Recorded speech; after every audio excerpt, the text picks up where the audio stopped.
spiace, non c'è niente. Assalto al postamat dell'ufficio di Caselle di Altivole con il trattore rubato in un'azienda agricola del posto.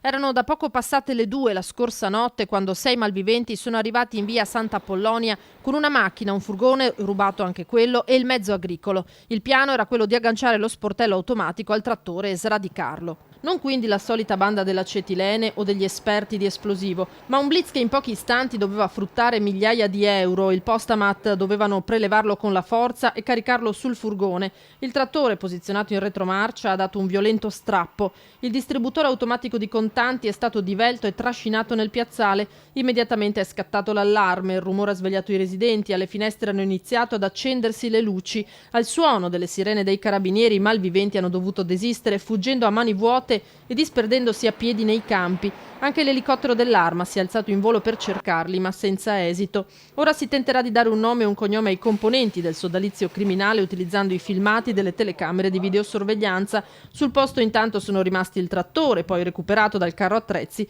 e un ufficio postale devastato.